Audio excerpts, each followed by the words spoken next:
right, today's notes, this is video 1F, and it has to do with rates. So you should have your worksheet out that says video 1F rate notes. You can see again that this is in the 6th grade purple textbook, 5.2 on page 168. And it goes along with our ratios and proportionality standard number 2. Solve a simple word problem involving rates and unit rates.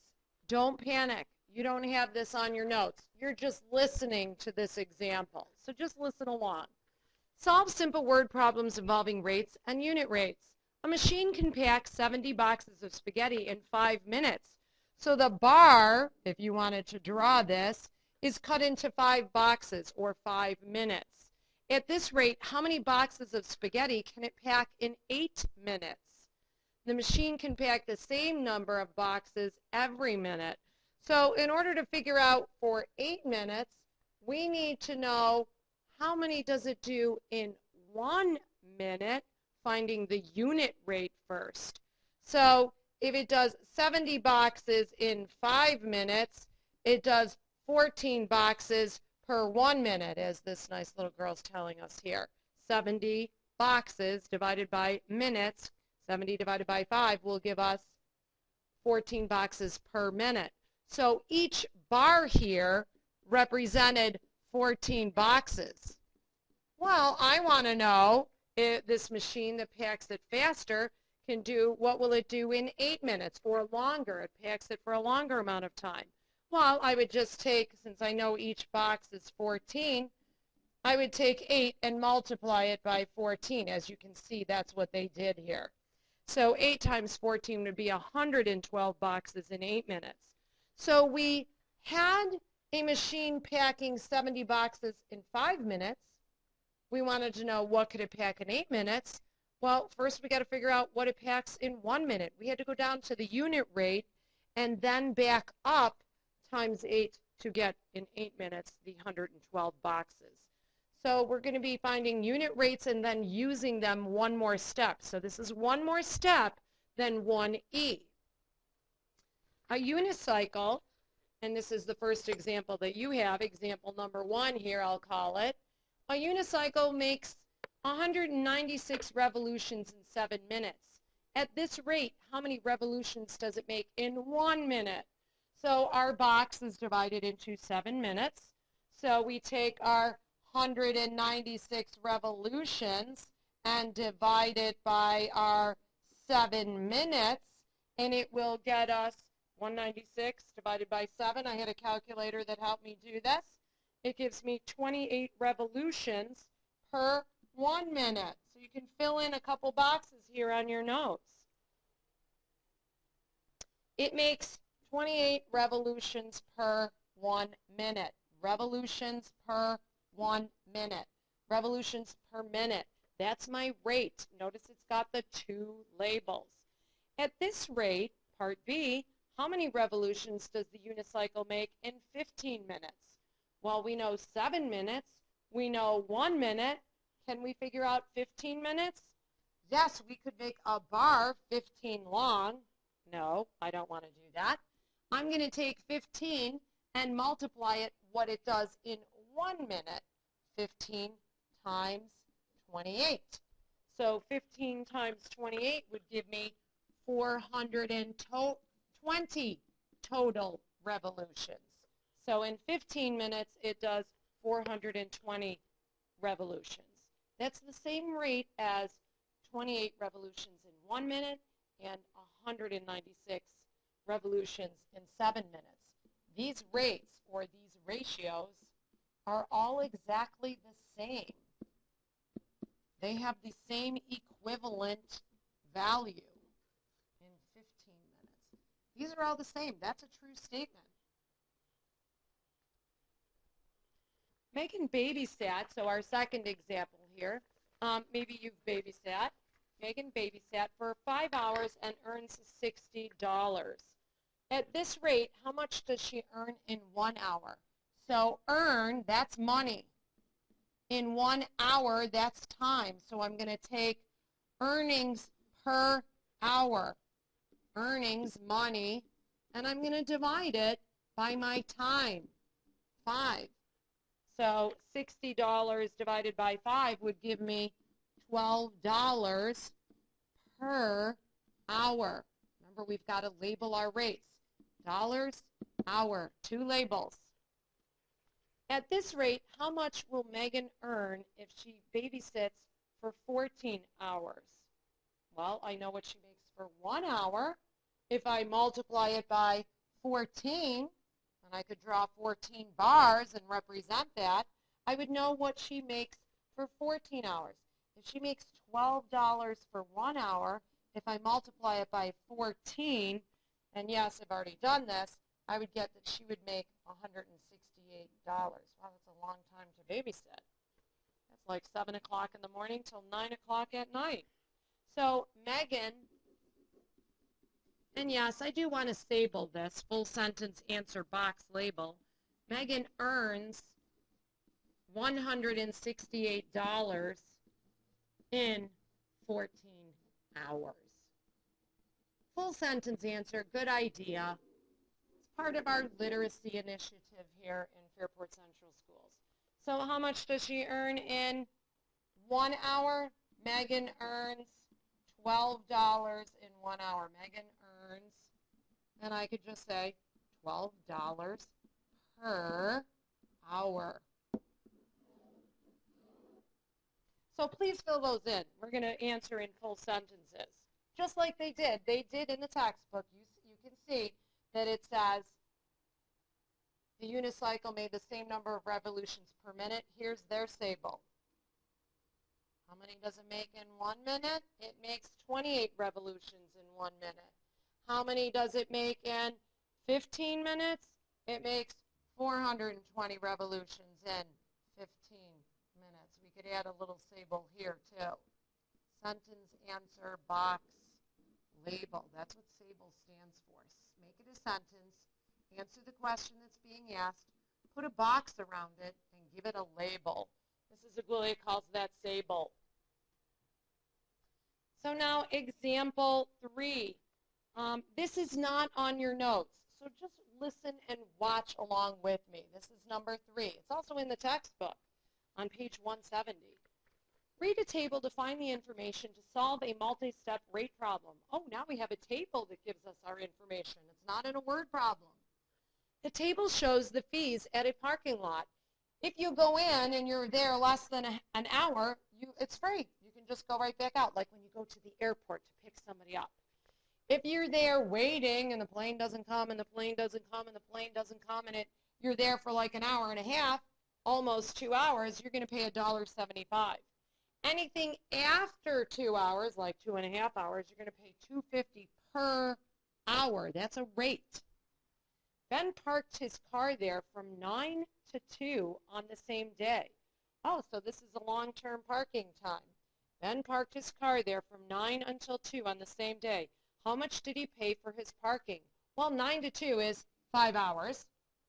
I know the first hour, so hour 1, he paid nothing. Hour 2, he paid, so the second hour, he paid $1.75. And the last 3 more hours, because 3 more, 2, 3, 4, 5, we got to get up to 5. 3 more hours, he paid $2.50 for each of those, so that was $7.50.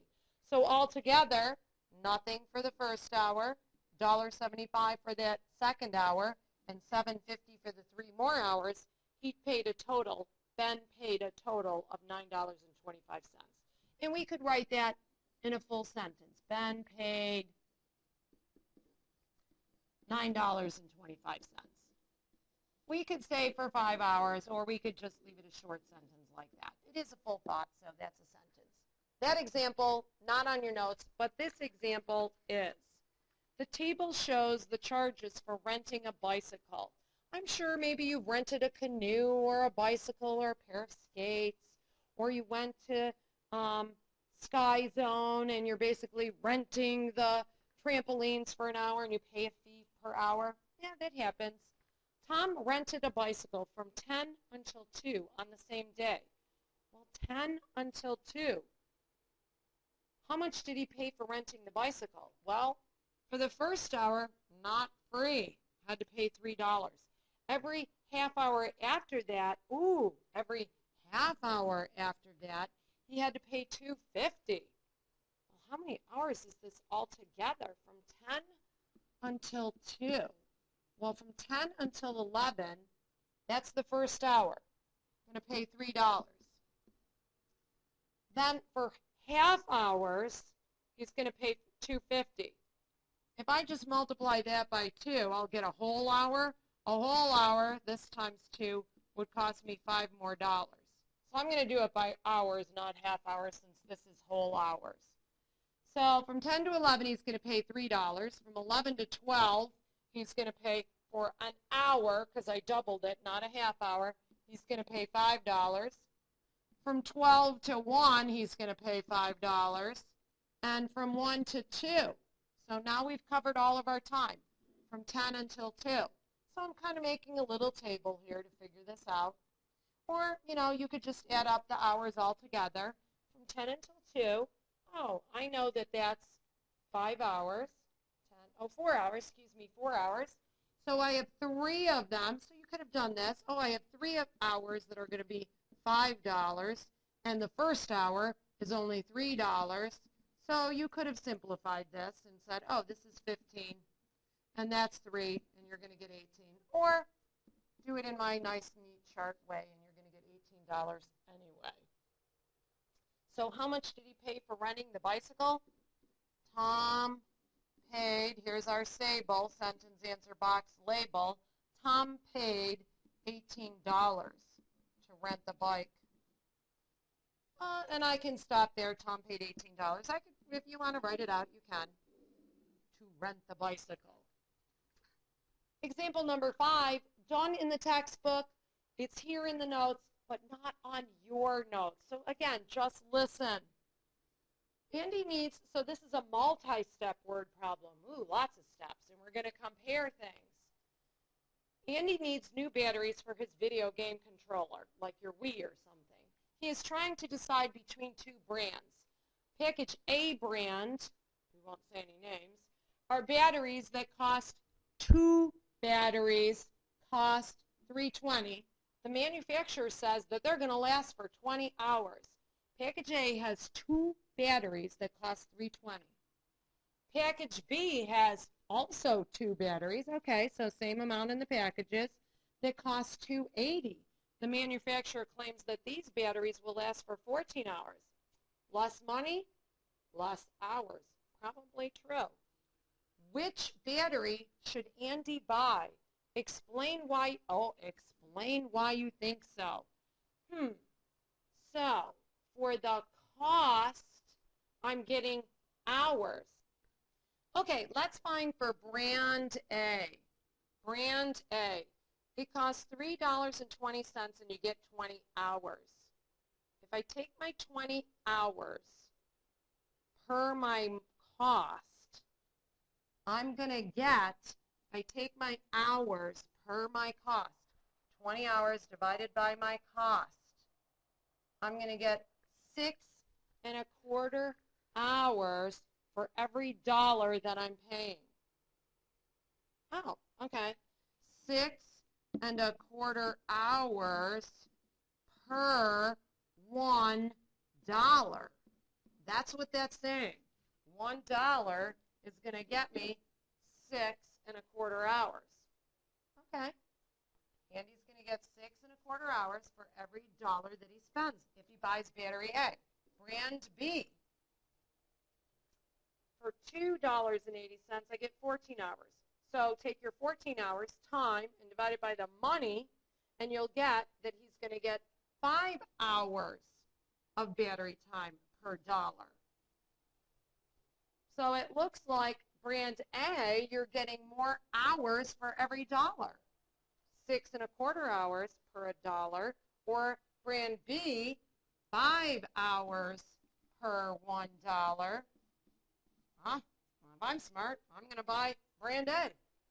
So with brand A, Andy gets 6.25 hours, 6.25, 6.25 hours of battery time per dollar. With brand B, he gets 5 hours of battery time per dollar because, yes, 6.25 is greater than 5. Brand A is the better buy. That's what we would tell him. So that's a very long explanation there. Did we match all the parts that we needed? Yes. We compared two brands and we picked the better one. I bet we're going to have to do this in this last problem. Yes, Chloe. Chloe scored 87 points in 5 basketball games, and Fiona scored 45 points in 2 basketball games. Which of the two players scored more points per game? Points per game. Points divided by game. So, Chloe, you're filling this in. Points per game. Chloe has 87 points in 5 games. Fiona is 45 points in 2 games. Can you tell me the more points per game? Who is it? I'm going to leave this problem for you to finish. So, you can pause, replay, stop the video, watch it over again. But this problem, I'm going to let you finish in your notes on your own. Come to class with this done tomorrow, and we'll go over it first thing. That's it.